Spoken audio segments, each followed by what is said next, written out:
All right, live at Chance's house, season 1, episode 8. And I'm very excited to have my first interview outside of Dallas-Fort Worth, outside of the state. Awesome. And all the way from California, ladies and gentlemen, this is Xavier Valdez. Xavier, how Nice you to doing? meet you, everybody. Hey, how you doing? Hey. This is the first time anyone's seen my face, because I'd made it a point to cover up my face on all social media platforms. Right. Because who cares about my face? The mystery is kind of cool, and I noticed that when I first saw your Instagram page. And speaking of that, that's kind of how we met. So that's exactly how we met. Yeah. The short version, and I told this last week when I played one of your songs, I kind of said that is that, we were really just networking, and right. I was looking for people. I know you've been doing the same thing. Yeah. And, I was just like, hey, you want to like my page? And it ended up being kind of cool because then we're sharing stories about what music we like, and exactly found out that we had some stuff in common. Yeah. We want to focus on the music. That's what Live at Chance's house is all about. And the whole thing is that I start off with talking about, what your influences are and whatnot. So let's just start with that. I mean, how'd you get started with all this? What are your musical influences? I remember the first time that I really experienced true music, I would say, was when I was 8, and my parents took me to see Phantom of the Opera musical in LA. It was just some random thing. I was 8 years old, so I thought, that was real. So, I had got hit with all these emotions. I didn't really pay attention to that kind of stuff until, I guess, later on. But I distinctly remember, going to and from dinner with my parents, and my stepdad, he's playing Steely Dan at the time. He's playing the greatest hits. I had memorized all the lyrics and all the sounds. I knew the songs, and I completely forgot about it. Yep. When I started really getting into music again, I was thinking of what can I really pull from? And I would pull lyrics from here and here and here, and I'm like, oh my God, I know all these songs that I kind of just completely forgot about. I didn't really pay much attention to music. I used to want to be a cop. It was this whole ordeal with me, but finally I honed back everything, or I came back in, and I was like, okay, I'm going to do this. I'm going to do this for real. So I've been on a journey since. I love Steely Dan, and I just talked about that on my last episode about all the influences, and Steely Dan is definitely up there as being one of them. So, I guess we kind of established the fact that you're a musician. Obviously, that's what we're talking about. But what music, what can you play? I think you told me that you play a lot of different things, and you produce everything yourself. So this last track, for example, Responsible, that's on now, you played everything, right? Yes. The only thing that I did not play were the drums. After I left my band, all I need is me in front of the computer. I know exactly what I want to hear, so I hit myself with loops, and I try to cut things out of these loops, and I try to bring things in. And then the synth, I'm working with an engineer right now, and he's really really brilliant on sounds, and he hooked me up with this other guy, and it really tied the song in together. I knew the song's chorus had to be big. That's all I knew. I didn't know how to get there. I just knew it had to be big. So I can play bass and guitar, and not the best singer in the world, but I sing, and that's about it, man. I'm the worst drummer you've ever met in your life. The worst. I can air drum really well, but I'm not very good at drums either. Yeah. So something I like about your song, and your other songs too, and I've told this to people, the style of music that you've got, I'm not going to say it's not in my wheelhouse. It's not the stuff that I normally listen to, but I listen to everything, and I do like it. It's definitely in that indie rock feel, and it's very current. Something I noticed about that song, and I have to ask you, the very beginning of Responsible, it sounds like you're in a bar. Did you make that effect, or was that actually live from somewhere? No, we made that effect. That's all. I had my friend do that for me. I said, hey, I want it to sound, especially the beginning, that I'm with all my friends, because I'm kind of dedicating this whole song to just them and my experience. And just, by the way, that song is about a very intense experience I had on Christmas Eve. So I just wanted to dedicate a song to my friends, and that was kind of the feel I was going for. Right. Well, those emotions are exactly what makes a song great, I think. And it was the same reason, even with my song, Every Step That's Out, that was a very personal song. And I recorded that a year and a half ago. Really? I didn't put it out immediately because I didn't know if I wanted to, one, and two, it wasn't quite ready. Let me ask you this. What feeling did you get like in that moment of doubt? Like if you were going to put that out, what were you kind of worried about? Well, quite frankly, I've never had as much success with any one song as I've had with this one. So I didn't have high expectations. But at the same time, I thought it was good. Like most writers are going to think, okay, yeah, Right. it's good. But I also am a realist, and I know there's songs I've put out that aren't as great. And but this one just said to me, this speaks to a lot of people. But the reason why I did it was because the first person I played it for, they were going through a very difficult time. And she let me know that she played it all the time and it made a difference in her day. And so for me, that if that was the only person who ever said anything to me and said, yeah, that worked, then I would have still put it out and it would have been fine because I got the satisfaction of being able to help somebody. Yeah. The song was cathartic and helped me. I just wanted it to help others. That's all. Yeah. That's amazing. So that was a good thing. You know, listening to your song too, and I told you this the first time I heard it, instantaneously, because I listened to lyrics. Yeah. I noticed that the cover that you have for Responsible is a drawing, and it's got you standing on a roof. And one of the lyrics, I think it's in the second verse. Yeah, it's on a rooftop. On top a rooftop. Of it all. Yeah. Yeah, that was real. I could share that. I don't think it's too much. But on Christmas Eve of this past year, I was in San Francisco actually with my buddy, visiting him for like the first time because he's moved out there. And his wife actually said, hey, like it was the last night there. The next day we had to be back. And his wife said, well, you guys can do the acids that's been sitting in the freezer for that, for, over a year. And we're like, no, we're not going to do that. No, absolutely not. And I'm kind of just sitting there and like, I look back at him. I'm like, I'll do it if you do it. And he's like, I don't know. I'm like, all right, yeah, no, I don't know. And we looked at each other again and we're like, okay, let's do it. And it was cool. 10:30 p.m. And like I had done it before and I kind of forgot what it was all about. And so the second time around, we do it and we go up onto his rooftop. And in San Francisco, I didn't even know this. There are no bars or like especially on the flat rooftops. If you fall, you're done. Like there's nothing holding you back. And so that's when it started kicking in. And I'm listening to music and I'm just shuffling around. And I had this like, just this overall, just like, oh my God, I can make something really good. Like, I don't know what it is. I don't know what's going to happen, but I really, really want to make a great song. And that song kind of came to me weeks after, where I was just like, I was really frustrated. I couldn't write. I don't know if you get this, and I'm sure everybody does, but like you get into this moment where you're writing something, you show it to somebody and they're just like, I don't know. They're like, I don't know about this, or I don't know about the sound. And it's kind of like, okay. And I was really, really frustrated. So I had wrote that song in a night and I was upset at myself.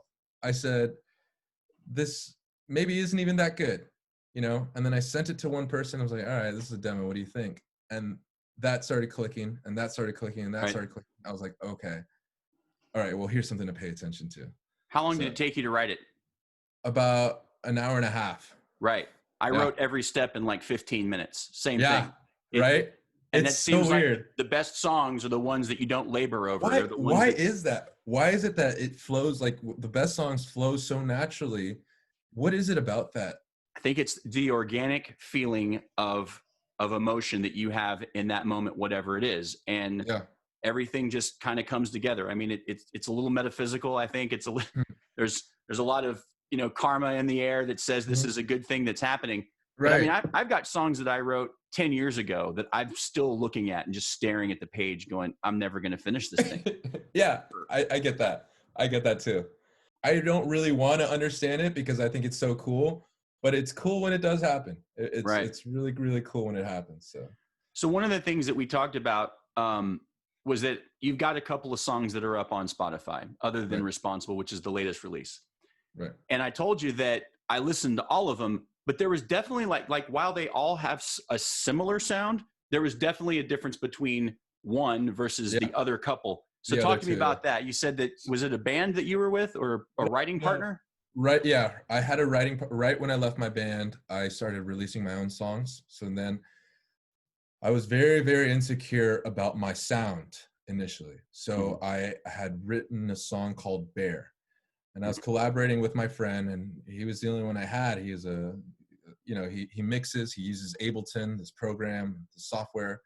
I don't know how to use any of that. So I showed him the song, and he's like, hey, the song is really, really good. I don't want to do anything to it. I don't want to change the lyrics. I just want to mix and master it for you. And insecure me was like, no, you're going to change this about it. You're going to change this. It sounds so boring. I hate it. Like, just put your touch on it. And then he's just like, dude, I really don't want to, but I'll do it, So he changed the entire song, and that's the way what you hear on Spotify is exactly the final product of us going back and forth with each other. It's definitely not my true, it's me hiding behind the sound for sure. Are you gonna re-record it? I think so. Something else I noticed, and maybe I'm crazy, or maybe it's not even intentional. Are all the songs labeled with just one word titles on purpose, or do they just happen to be that way? No, I had other songs on Spotify that I ended up taking down because the mix wasn't that great.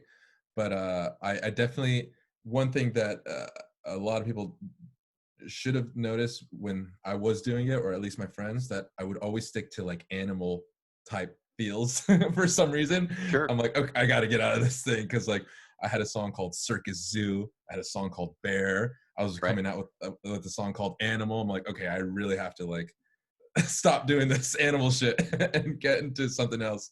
Well, and if it's a concept for an album and you put it all together, it makes sense. I just didn't know if that would, the themes can be similar, and that's great. Right. I love the creativity whenever people do that. When the one word thing, I think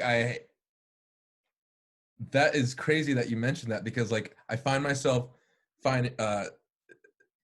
without really realizing it, shorter the better, the simplistic the better. I think I keep to that without really like diving too much into it. I think I just like it like that. That makes a lot of sense. Yeah. Where do you see all this going in the next 5 years, let's say, so it's not too far out? Yeah, I would like, and I did a little episode with one of my friends not too long ago. I would just like people to, I want to play a decent sized stage, and I just want people to sing back what I put out. If they can sing back the lyrics, like I am so happy. Like that's, I see myself building traction one way or another. So you've got your favorite artists, of course. Is there anyone locally either there or maybe on Spotify, or sort of another independent artist that you're listening to right now? You go, damn, that's good. Yeah, there's actually a couple. It's crazy. The beginning of 2020, I started meeting like all these musicians locally I didn't even know existed. There's this guy I hang out with. His name is Jeremiah Gray. He goes by Jag. He's got this really, really. Him and I very. We have the same type of style and like the feeling way. There's a band locally called Lancer Roscoe. They're really cool. They've come out with some stuff recently that I've been really jamming to. As far as locally, other than that, from this town, especially from this town, it's got a reputation because a really, really big band came out of here. Which one? The Neighborhood, actually. Okay. And a couple other followed suit. So The Neighborhood, they had their hit Sweater Weather. It was fucking everywhere, Another band to kind of a few musicians out of this town. They're in a band called Honey, and they're signed right now. And then another band, I've heard of them. Yeah, they're really cool. And then another band called Bad Sons. They're like more like pop alternative, and the guitar player, he came out of here. So like almost feel like the underdog in a way, where I'm just like, hey guys, what about your boy? But Right. I'm having fun. I'm having a lot of fun doing this. So that's cool. I'm glad this is the process. Do you have anything that you support? You know, any local community activities? Is there any charities you support? Is there any causes that you just go, this is when I'm not writing music and being creative, that I've got something else that I love to be an influencer on? I'm a huge advocate of the gym for sure, or like, even though I like to drink a lot, I like my beer, you know. A huge advocate for that. Charities, not too much, but there's the movement right now of everything that's going on, especially within this pandemic, and then what just happened. I'm in full support of the movement, not the riots, but the protesting and stuff. I was just at one on Saturday, and right as I left, the police started shooting everybody with rubber bullets. Mm-hmm. So I I'm glad I left when I did, but I believe in people, and that's kind of where I've always been at. I believe in people and the goodness of that, and yeah, I don't know. What about you though? You know, I don't think that it really matters what the cause is, as long as you've got something that you can give back. Right. The way that Live at Chance's house actually got started was, okay, COVID, we couldn't play anywhere. Right. And then the other part of that is that when I was going online, I didn't want to accept tips. Mm. But I thought, wait a minute, maybe I have just enough influence that if I can ask for donations and I can pick a charity, that maybe I can do something. Well, I'm very blessed that I've got a lot of friends that were able to help out, including myself, in donating. And the local charity here in Dallas-Fort Worth that we picked was the North Texas Food Bank, because a lot of people don't have food. And Yeah. it's just as simple as, you know, being able to, you know, throw $10 here, you know, $20 there. But over 5 shows, I raised $1,500. Hell yeah. I mean, and Hell that's, yeah. in the grand scheme of things, it's not like a lot of money, but it is when you can say that a dollar feeds 3 people.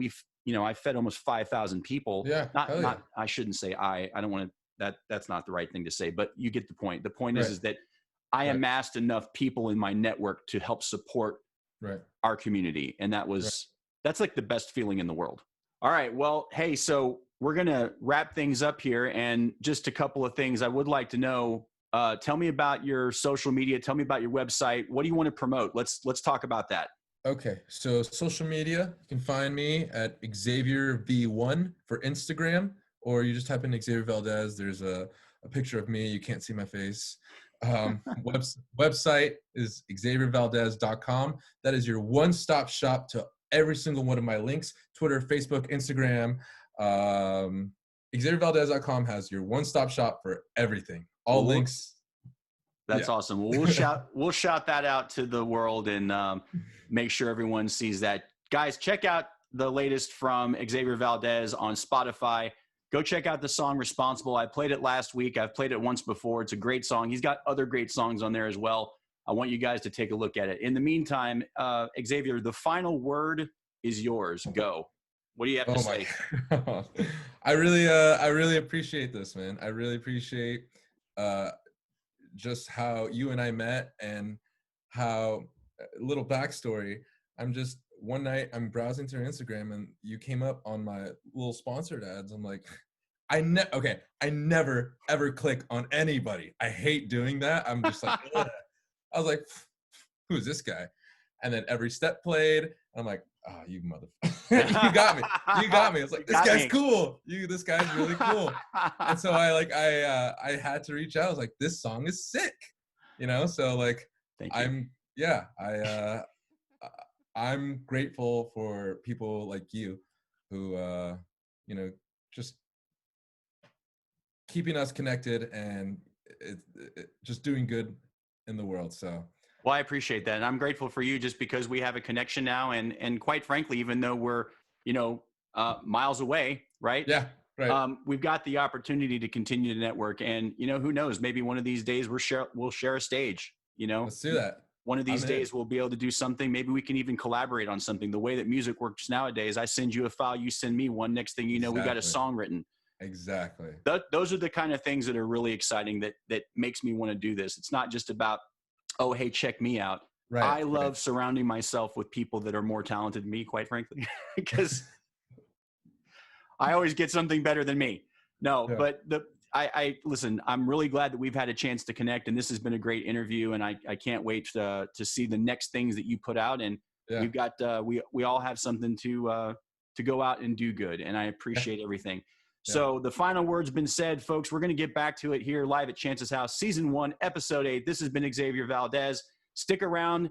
In about 5 minutes, I'm going to get back on. I'm going to do some live music for you. Hope you guys are having a great night. We'll be right back.